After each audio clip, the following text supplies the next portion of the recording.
요한복음 11장 32절에서 44절까지 한 절씩 교독하실 때 제가 먼저 읽도록 하겠습니다. 마리아가 예수 계신 곳에 가서 배웠고 그 발 앞에 엎드려 이르되 주께서 여기 계셨더라면 내 오라버니가 죽지 아니하였겠나이다 하더라.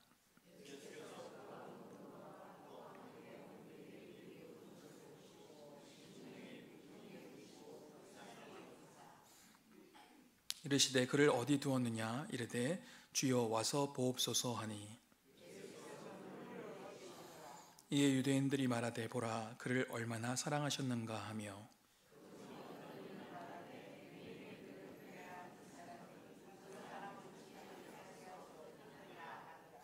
이에 예수께서 다시 속으로 비통히 여기시며 무덤에 가시니 무덤이 굴이라 돌로 막았거늘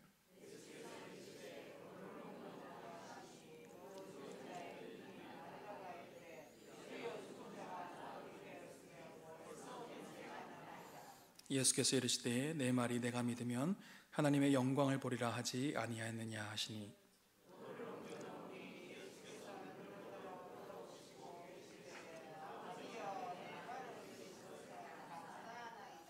항상 내 말을 들으시는 줄을 내가 알았나이다. 그러나 이 말씀하옵는 것은 둘러선 무리를 위함이니 곧 아버지께서 나를 보내신 것을 그들로 믿게 하려 함이니이다. 함께 읽겠습니다.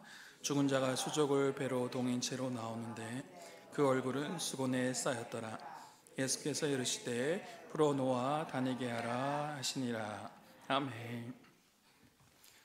먼저 성도님들께 양해의 말씀을 드리겠습니다. 제가 특세 때 기도를 너무 열심히 해서 그런지 목이 많이 상한 상태가 되어서 계속 이제 설교 중간에 물을 좀 마시거나 또 목소리가 평소보다는 조금 좋지 않은 상태로 말씀을 전할 것 같습니다. 그래도 소리는 들리시죠? 네, 제가 상태가 조금 평소와 다르더라도 이해해 주시고 또 말씀에 집중해 주시면 감사하겠습니다. 우리 옆에 분들과 한번 인사하겠습니다. 하나님이 당신을 사랑하십니다. 하나님이 여러분을 사랑하심을 믿으십니까? 아멘. 질문 하나 더 드려볼까요? 한 주간 보내면서 하나님이 지금도 나를 사랑하시는 것 같다 느껴지시던가요? 아까보다는 아멘 소리가 좀 준 것 같습니다.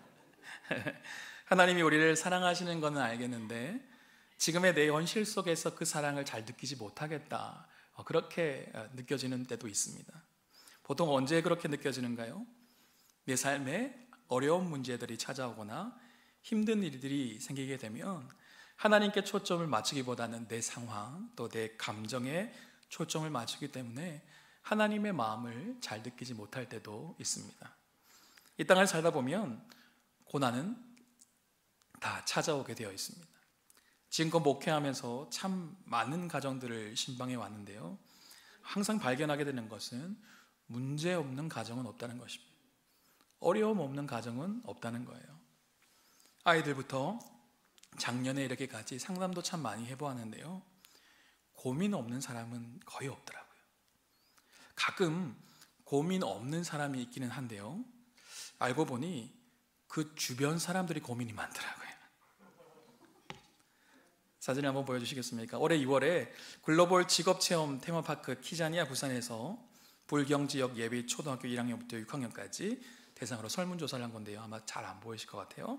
새학기를 앞둔 초등학생들의 큰 고민이 뭔지 아십니까? 1위가 새로운 친구를 잘 사귈 수 있을까? 2위가 새로운 선생님과 잘 적응할 수 있을까?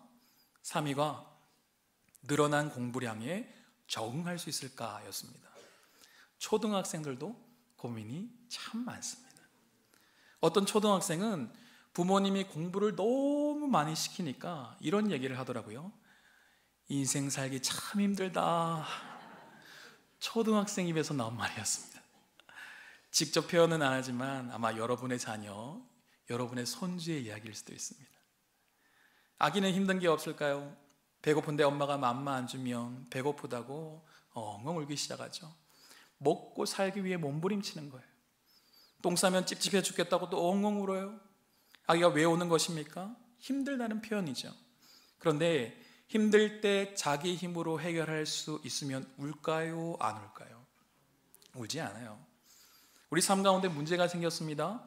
그 문제를 나 스스로 해결할 수 있으면 힘들다고 얘기하지 않습니다.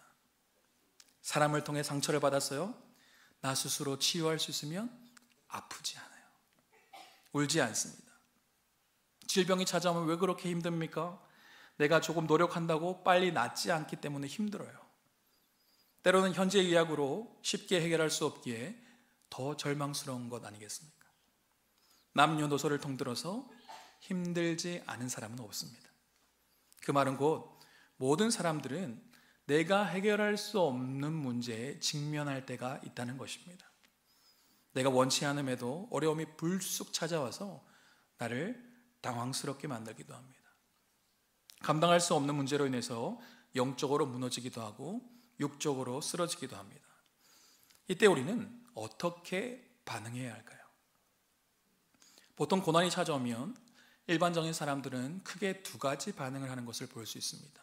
첫 번째는 남에 대해 원망을 하는 거예요. 내가 이렇게 힘든 거는 다 부모 때문이야. 내가 이렇게 행복하지 않은 거는 남편 때문이야. 아내 때문이야.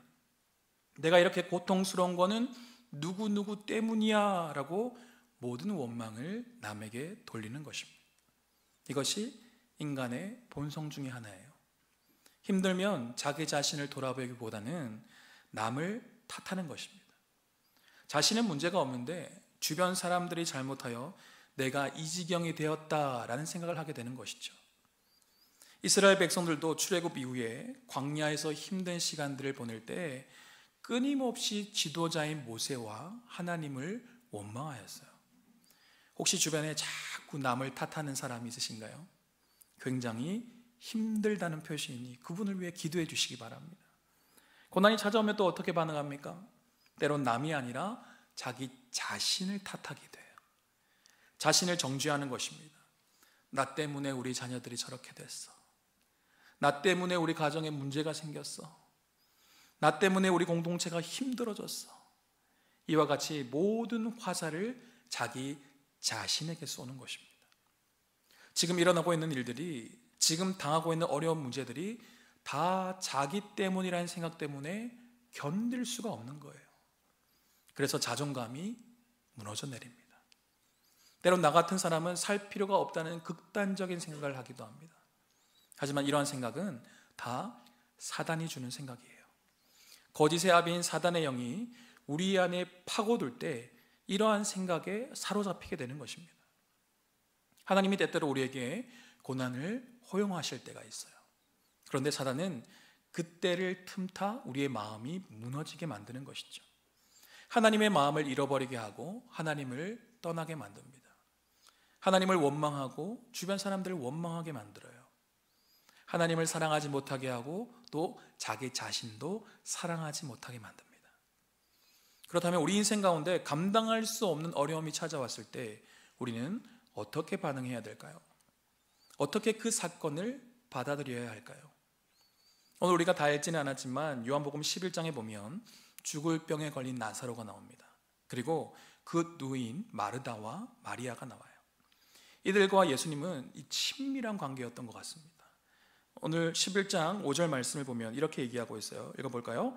예수께서 본래 마르다와 그 동생과 나사로를 사랑하시더니. 예수님은 이들을 많이 사랑하셨다라고 그렇게 말씀하고 있어요. 그러니까 나사로의 누이들은 자신들을 많이 사랑해 주셨던 예수님께 긴급하게 도움을 요청하고 있어요. 여러분, 어려운 일을 당할 때 누가 먼저 생각나십니까? 자신이 가장 믿는 사람, 자신이 가장 의지하는 사람이 생각이 많이 날 것입니다. 그런데 사람의 도움으로 해결할 수 있는 문제도 있지만 사람의 힘으로 해결할 수 없는 문제도 참 많은 것 같아요. 그때 우리는 누구에게 도움을 요청할 수 있습니까? 그렇죠. 바로 우리 하나님께 도움을 요청할 수 있습니다. 우리는 어려운 일 당할 때 기도로 하나님께 간구할 수 있는 것입니다. 감사하게도 우리 하나님은 우리의 기도를 들어주시는 분이십니다. 우리의 작은 신음에도 귀 기울이시고 우리가 해결할 수 없는 문제를 하나님의 능력으로 해결해 주시는 분이십니다. 예레미야 33장 3절 말씀 읽어볼까요? 너는 내게 부르짖으라. 내가 내게 응답하겠고 내가 알지 못하는 크고 은밀한 일을 내게 보이리라. 아멘. 오늘도 우리는 하나님께 부르짖을 수 있습니다. 우리가 기도하는 대상은 전능하신 분이세요. 능치 못함이 없는 분이십니다. 우리가 부르실 때 얼마든지 응답해 주시겠다고 말씀하고 있는 것이죠. 그러므로 힘들고 어려운 상황 가운데 있을 때 우리는 하나님께 나아가 기도해야 될 줄로 믿습니다. 하나님을 찾으면 하나님께서 만나주시고 하나님께 부르짖으면 하나님께서 응답하실 줄로 믿습니다. 그런데 신앙생활을 하면서 고민이 될 때가 있어요. 우리가 하나님을 찾았는데 하나님의 응답을 경험하지 못할 때도 있다는 것입니다. 하나님의 반응이 즉각적으로 일어나지 않아서 답답할 때도 있는 것이죠. 오늘 본문에서 마리아와 마르다도 아마 이런 심정이었을 것 같아요. 요한복음 11장 6절 말씀 한번 읽어보겠습니다. 나사로가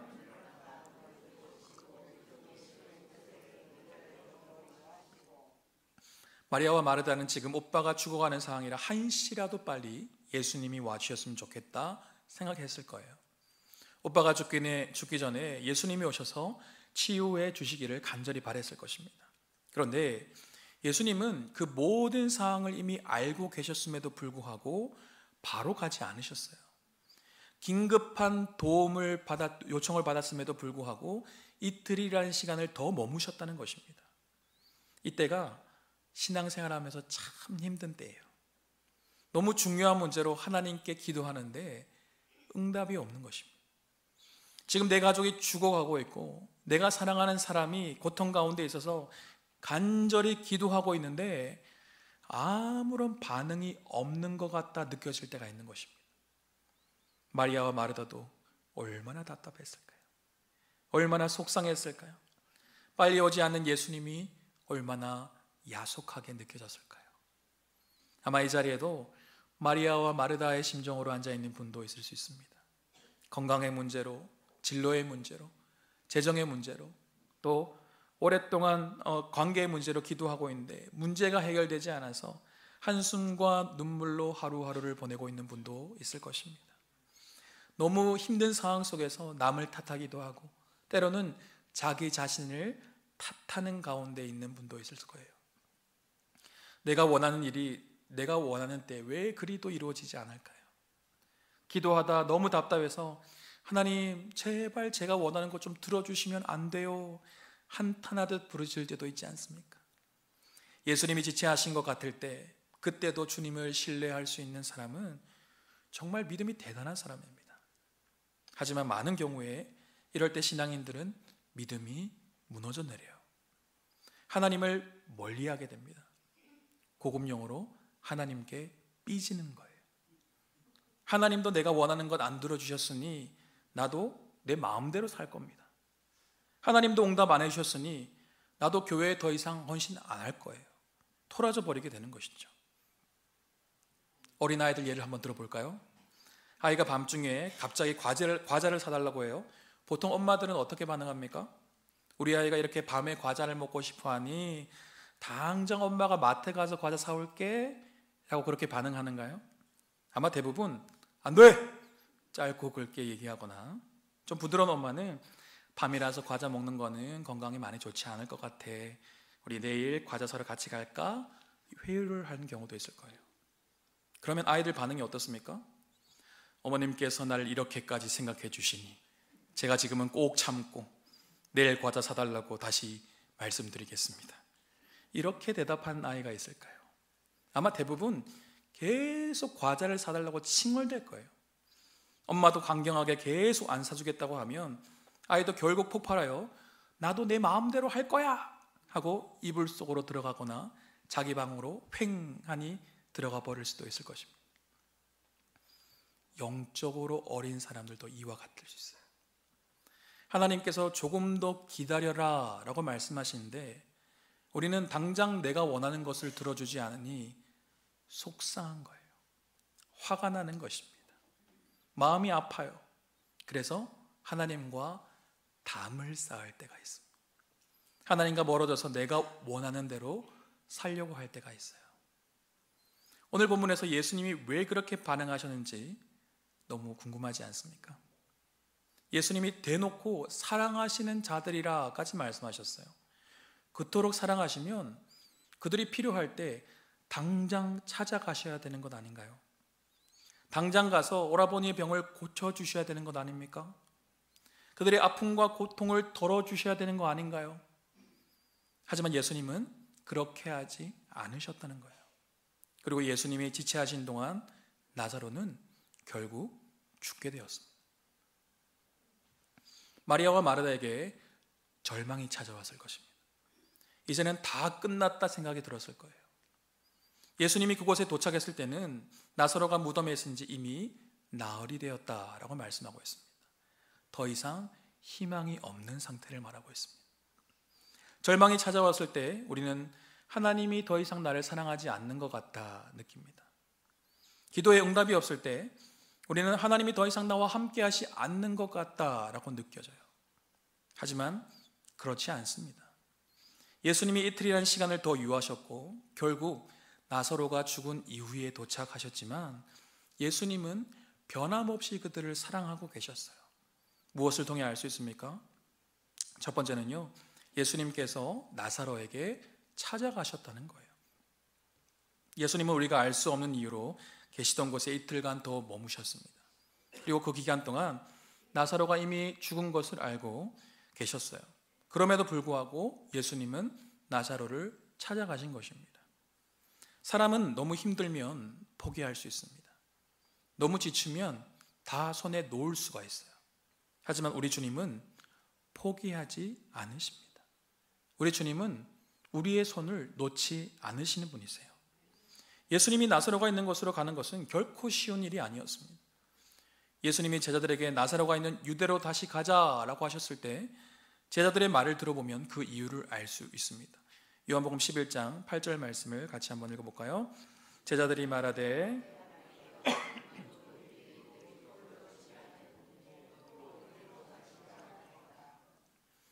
유대는 위험한 땅이었습니다. 예루살렘 사람과 종교 지도자들은 예수님과 제자들을 신성 모독자, 이단자로 낙인을 찍었어요. 그래서 몇 번이고 돌로 찍어 죽이려고 하였고 지금도 예수님을 잡으려고 혈안이 되어 있는 상황이었습니다. 그래서 제자들은 지금 너무 두려워하고 있는 거예요. 하지만 예수님은 고통과 아픔의 현장으로 나아가고 있다는 것입니다. 왜요? 그들을 너무 사랑하셨기 때문입니다. 실족하여는 그들을 위로하시고 근원적인 문제를 해결해 주고 싶으셨던 거예요. 고난의 한가운데 있는 분들이 있으신가요? 한 가지를 꼭 기억하셨으면 좋겠습니다. 하나님은 지금도 우리를 사랑하신다는 거예요. 내 눈앞에 보이지 않고 당장 문제가 해결되지 않을지라도 하나님은 변함없이 나를 사랑하시는 분이십니다. 그리고 정확한 하나님의 타이밍에 우리를 찾아오셔서 우리의 모든 문제를 해결해 주실 것입니다. 그러므로 문제가 해결되지 않아도 지쳐 있을지라도 끝까지 주님을 기다리시기 바랍니다. 둘째로요, 예수님의 변함없는 사랑의 근거는 예수님께서 그들을 찾아가셨을 때 비통히 여기며 우셨다는 것입니다. 오늘 본문 33절에서 35절 우리 같이 한번 읽어보도록 하겠습니다. 예수께서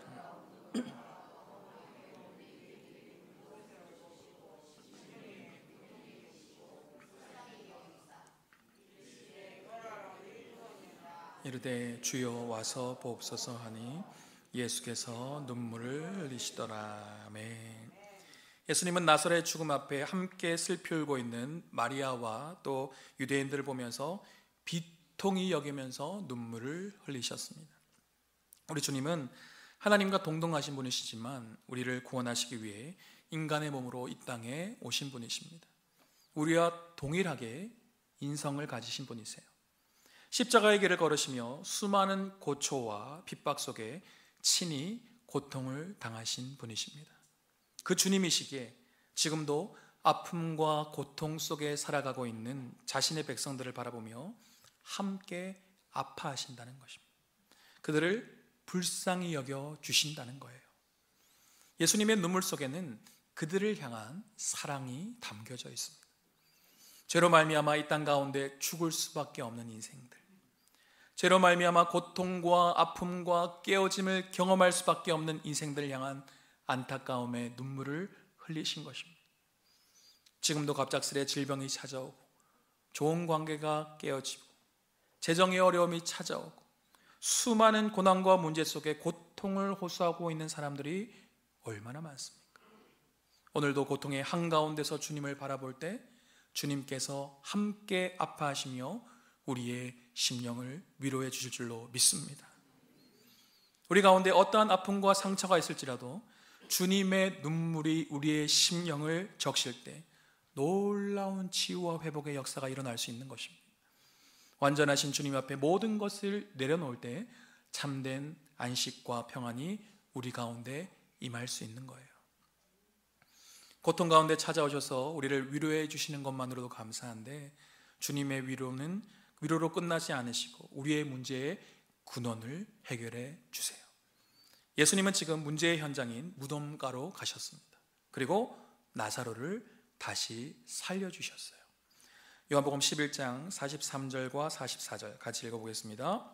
이 말씀을 하시고 큰 소리로 나사로라 누르오라 부르시니 죽은 자가 수족을 배로 동인 채로 나오는데 그 얼굴은 수건에 쌓였더라.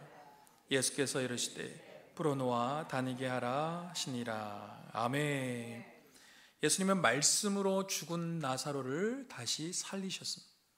마리아와 마르다가 그토록 눈물을 흘릴 수밖에 없었던 문제의 근원을 해결해 주신 것입니다.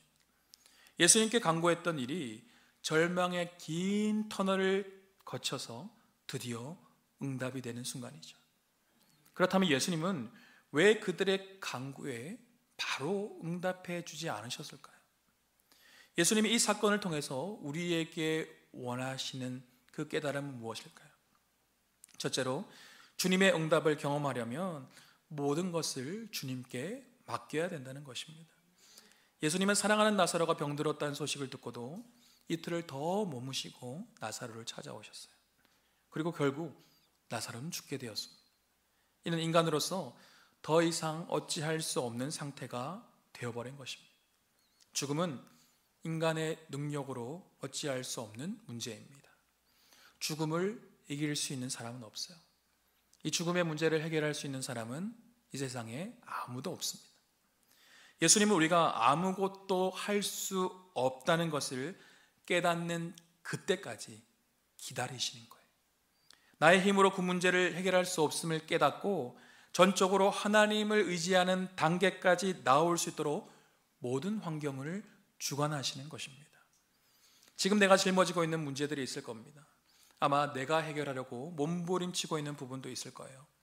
사람의 방법으로, 세상의 방법으로 해결하려고 노력하는 분도 있을 것입니다. 내가 하려고 하면 하나님의 역사를 볼 수가 없어요. 하지만 내가 할 수 없음을 인정하고 100% 하나님의 도움을 간구할 때 하나님의 능력을 경험할 수 있는 것입니다. 믿지 않는 영혼을 주님께로 인도하는 것, 사람이 할 수 없는 일입니다. 신앙이 무너진 자녀들을 다시 교회로 돌아오게 하는 것, 부모가 할 수 없는 일이에요. 질병으로 고통당하고 있는 지체들이 고통 가운데서 평안함을 경험할 수 있는 것, 사람이 할 수 있는 일이 아닙니다. 오직 하나님만이 하실 수 있는 일이라는 거예요. 우리는 철저히 내가 할 수 없음을 인정할 수 있어야 합니다. 그래야 온전히 하나님께 부르짖을 수 있어요. 하나님, 내가 할 수 없습니다.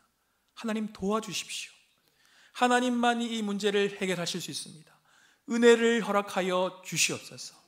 하나님은 오늘도 이 기도를 기다리고 계신 것이죠. 나의 무능력함을 인정하고 모든 문제를 주님께 맡길 때 주님의 역사를 보게 하실 줄로 믿습니다. 주님의 응답을 경험하기 위해서는 둘째로 말씀에 믿음으로 순종해야 된다는 것이죠. 예수님은 무덤 앞에 나아가서 그들에게 다음과 같은 말씀하셨어요. 요한복음 11장 39절 상반절입니다. 예수께서 이르시되 돌을 옮겨 놓으라. 예수님이 빨리 오셔서 오빠를 낫게 해주시길 바랐는데 예수님이 많이 늦으셨어요. 아마 그들 안에는 섭섭한 마음도 있었을 것입니다.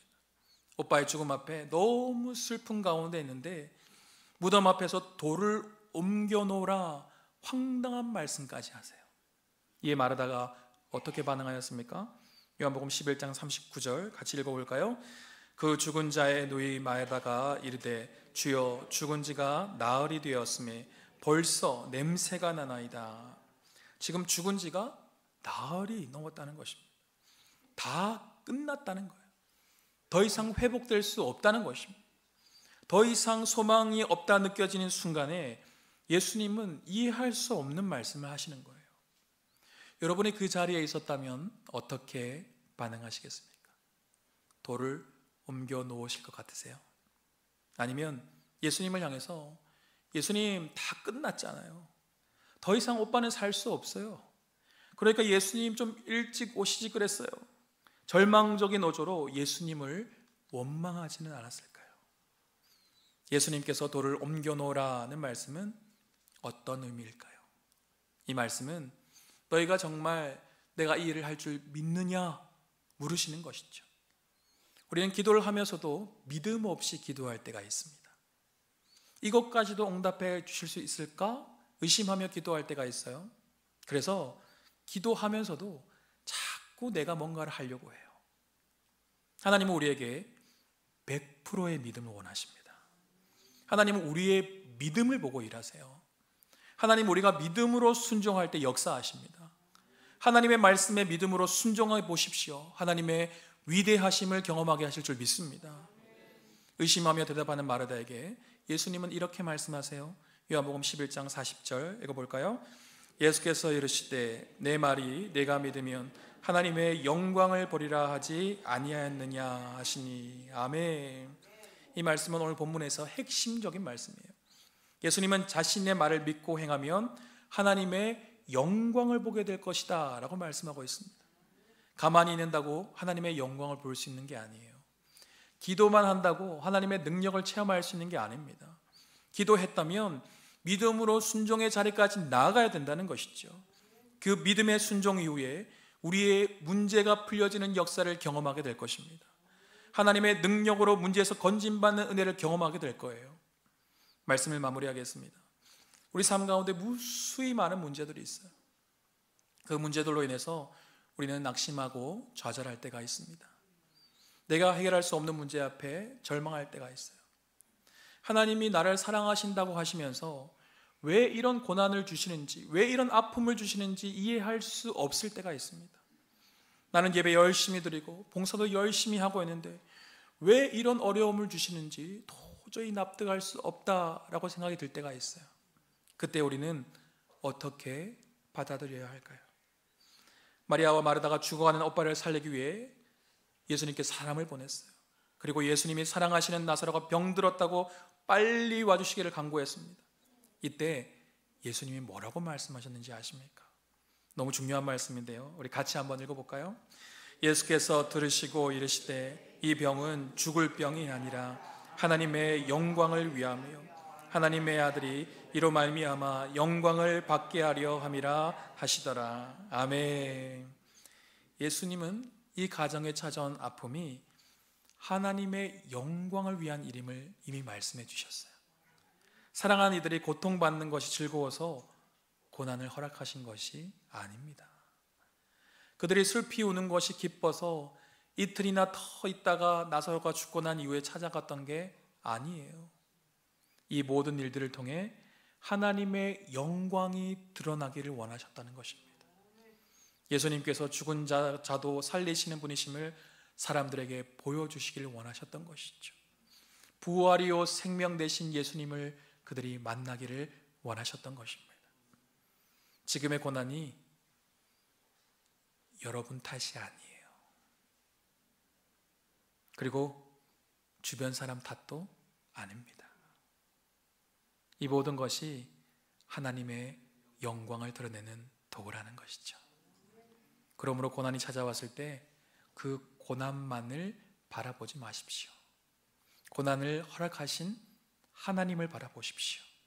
그리고 끊임없이 기도 가운데 물어보십시오. 하나님, 이 일들을 통해서 내가 무엇을 깨닫기를 원하십니까? 이 일들을 통해 내가 무엇을 하기를 원하십니까? 하나님의 영광을 보기를 원합니다. 하나님의 역사를 보기를 원합니다. 기도하시기를 바랍니다. 고난에는 뜻이 있습니다. 우리가 하나님의 뜻을 발견하고 하나님의 뜻이 내 삶 가운데 이루어진 이후에는 이 고난이 자연스럽게 사라질 것입니다. 그러므로 고난이 사라지기만을 기도하지 마십시오. 고난이 찾아왔을 때 나의 능력 없음을 인정하고 전능하신 하나님께 모든 것을 맡겨드리십시오. 하나님의 말씀에 믿음으로 순종하십시오. 그때 고난의 한가운데서 역사하시는 하나님을 만나게 하실 것입니다. 모든 문제의 근원을 해결해 주시고 하나님의 영광을 보게 하실 줄로 믿습니다. 오늘도 우리에게 찾아온 고난 앞에 믿음으로 반응함으로 하나님이 어떠한 분인가를 깨닫고 하나님의 영광을 찬송하는 저와 여러분 되시길 주님의 이름으로 축원드립니다.